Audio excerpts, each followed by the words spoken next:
You would have gone through the South Korean Netflix hit, Squid Game, which has broken the viewership record in the international media as well.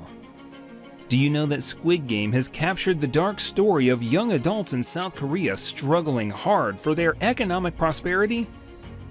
Since the early 2000s, the credit card debt crisis in South Korea has been steadily mounting, such that even if an average young adult saves every dollar he has earned around the whole year, he would still not be able to pay off the debt he owns. This is why Squid Game, being the original Netflix TV show in South Korea, has accurately portrayed the desperation of an indebted South Korean man suffering from economic challenges out of his debt crisis. To get yourself to the reasons behind the credit card debt crisis amongst young Koreans, stay stuck to the corner because, in this video, we are going to spotlight some facts and figures about the statistics of the debt crisis in South Korea. But before we dive deep into the video, make sure to hit the subscribe button along with the bell icon to stay tuned for all the updates. It has been reported that more than 1 in every 5 young adults in South Korea suffers from a credit card debt crisis because of their soaring household expenses. A recent study published by the Korean Institute for Health and Social Affairs has concluded that the debt-to-income ratios of more than 21% of young adults in South Korea, aged between 19 and 39, have exceeded 300% as compared to that of 2021, which means that their level of debt in the past year was more than 3 times that of their income. This proportion of young people with a debt-to-income ratio above 300% has grown steadily since 2012, when it was reported to be around 8.4%. So, what do you think? Despite being a rich country, how can the debt crisis be a time bomb for South Korea? Why there is a credit card debt crisis in South Korea? The dependency of young adults on credit card spending in South Korea is undoubtedly a key contributor to its high household debt, which is supposed to be around 40% of the country's GDP, as compared to that of only 18% in the United States. From economic challenges to a lack of financial literacy, household debts in South Korea among young adults have piled up for many reasons in the last decade. And this is why Statistics Korea under the Ministry of Economy and Finance has announced that household debt in South Korea has exceeded $69,284, 91.7 million won, so far this year, which is a 4.2% jump from the last year. Let's dig a little deeper to figure out the measures that are contributing to South Korea's high credit card debt crisis. Household debt. In South Korea, the higher living costs of the younger generation are a major culprit behind their credit card debt crisis. This is why the young adults in South Korea take out loans to have their hands on financial assets, including stocks and cryptocurrency, which may make them susceptible to monetary tightening. These substantial household debts result in financial strains, which make it difficult for young adults to manage additional debts of credit cards. The Bank of Korea, therefore, has been raising interest rates because of the rapidly growing inflation since the last decade. Consumer spending habits. Young adults in South Korea are rushing for a luxury-favoring culture that encourages excessive consumerism.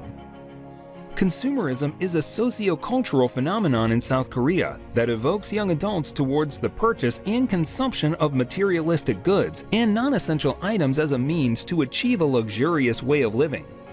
So, this is how excessive consumer spending habits are contributing to the rapidly rising debt crisis among young adults in South Korea. Easy access to credit.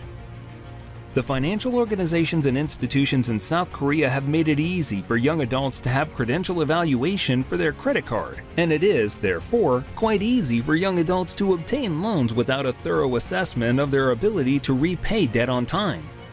This in turn results in the reliance of young adults on credit card overspending, and thus leads to excessive borrowing and accumulation of debt. Economic challenges. Uncertainties or downturns in the economic growth of South Korea negatively affect the individual's income and job security, which makes it harder for young adults to encounter their financial debts. The increasing inflation rates and job uncertainties among the younger generation in South Korea are increasing financial instability, which, in turn, results in excessive borrowing, and thus certainly increases the debt crisis among young South Koreans. Kwak Yoon-kyung, a Kihasa researcher, stated that a lengthy economic slowdown will trigger a fall in the value of asset holdings or an increase in debt. This would leave the younger generation exposed to threats of becoming marginalized, threatening to create an economic powder keg and casting a shadow on the outlook for economic growth. Lack of financial literacy. Limited knowledge of financial concepts or lack of financial literacy among young adults in South Korea leads them to mishandle their personal finances and let them spend on non-essential entities with a desire to have a luxurious way of living. This, in turn, contributes to the accumulation of debt without having a clear plan to repay the debt on time. Thus, the lack of knowledge on the consequences of the higher debt crisis among young adults in South Korea leads to the credit card debt crisis. So, this is how the desire to live a luxury-favoring lifestyle despite the increased inflation rate provokes young adults to rely on credit card overspending, which results in a credit card debt crisis. Let us now have a glimpse of how these socioeconomic factors in South Korea are triggering the younger generation to go bankrupt and attempt suicide out of their shame of the high payable debt. Bankruptcy because of credit card debt. The Bank of Korea has reported that as of June 2021, South Koreans owe $1.5 trillion, and this is why they have the highest debt to GDP ratio in Asia. Young adults in South Korea are heavily debt-ridden due to the overinvestment in virtual assets, including stocks and residential houses. Amidst an unstable economy and high interest rates, many people are unable to repay their credit card debts. Therefore, having no financial citation to repay credit card debts on time provokes the younger generation on the verge of bankruptcy even in their early 20s. Above this, you would probably have put your ears to the renowned bridge in South Korea named Bridge of Death, which is known as the country's one of the most absurd and notorious suicide spots. Well, it may surprise you to your core that more than 800 South Koreans reportedly have jumped off this bridge out of their fear of being humiliated for high payable debt. The shame of debt is, therefore, a top reason for young adults in their 20s and 30s to go for bankruptcy and commit suicide attempts in South Korea. How quiet luxury social trends influence South Korea debt crisis. You would probably have heard of the quiet luxury trend circulating and thought to yourself that if it's so quiet, then why are you hearing a lot about it? Well, there is nothing new that the quiet luxury social trend of South Korea intends to boost the financial landscape of young adults in such a way that it diverts the proprieties of young adults from extravagant spending habits to more distinct and thoughtful spending routines that let them focus more on the quality of goods rather than purchasing luxurious items for the sake of showing off. So, being consumer-centric, one of the ultimate symbols of quiet luxury social trends is to be as pertinent as possible. Therefore, amidst the slowdown in the country's economy, young adults in South Korea are holding on to their love for premium fashion items with the purchases of used luxury items or quiet luxury entities. With the central theme of sustainable consumption, quiet luxury social trends let consumers choose products with a longer lifespan, reducing the frequency of purchasing materialistic items.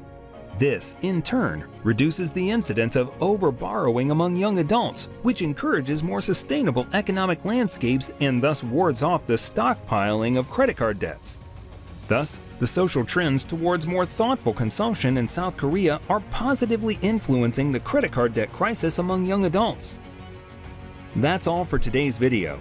Let us know in the comments section what you think of the measures to reduce the credit card debt crisis among young adults in South Korea and how they can influence the economic challenges in the country.